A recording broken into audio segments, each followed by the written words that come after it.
Here is another question one of our viewers had, and the individual had a set of plans, and the measurement between the two walls of the stairway was 36 inches. And that is common. I cannot tell you how many sets of stairs I installed that were 36 inches. The architect would draw it on the set of plans, and the framer would lay it out accordingly without adding or allowing for drywall. So if you are going to use 1/2 inch drywall, wouldn't be a bad idea to make it at least 3 foot 1 1/4 inches, something like that, if 3 foot is the minimum. Here we have 3 foot 3 inches.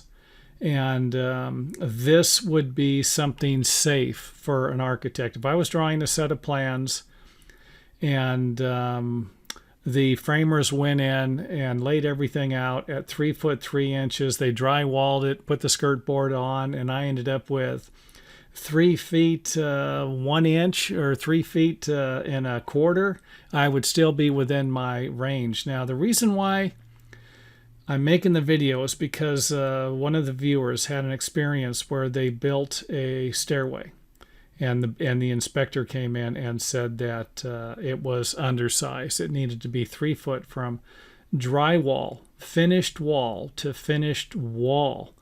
And I guess they had laid it out just like I just said, 3 foot with a framing, didn't allow for the drywall.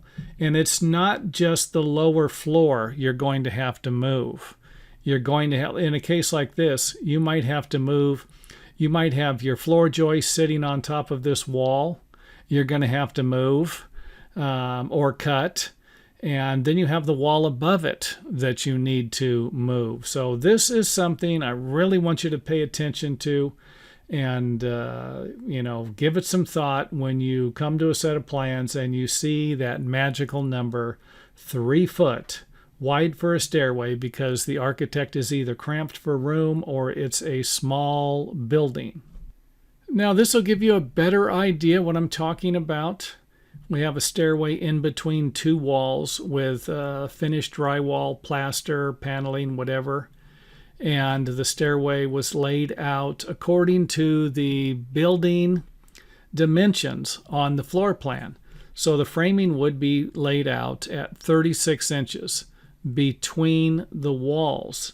And then when you add your drywall, 1/2 inch drywall, let's say, like we have here, well, we're not going to have 3 foot. And this is what happened to the individual, and they needed to move one of these walls. I just can't imagine that.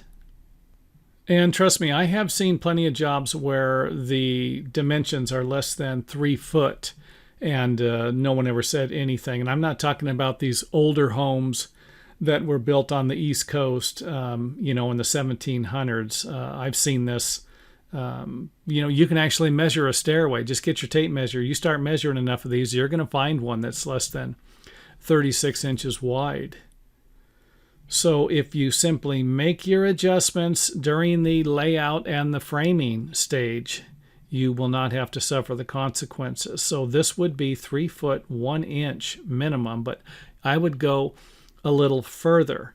If it was me and I had this, it would be a minimum of 3 foot 1 1/2 inches, because sometimes you could, the drywall could be a little thicker. Someone might change their mind and put 5/8 drywall on. You don't even want to take a chance on that. And the building inspector finds one little spot.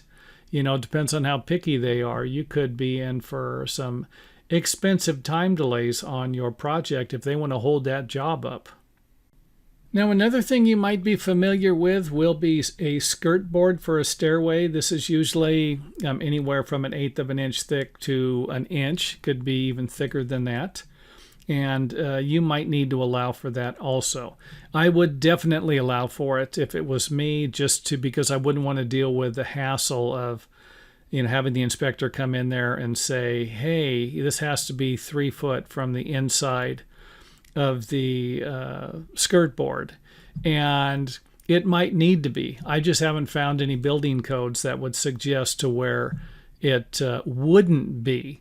So my interpretation of the building code is that it's 3 foot in between the finished surfaces, and these would be considered finished surfaces to me. So I just wanted to throw that out there. So adjust for the drywall, adjust for the skirt board. Make sure that you understand how wide your hand railing, the grippable handrail, is going to be. And also, if you're going to have one of these sides open and you're going to have a guardrail, make sure that you know how much of that guard railing is going to encroach into anything that could be a problem. So hope the video helps. If it does, you know what to do. Hit the old thumbs up button, and let's hope that this never happens to anyone ever again.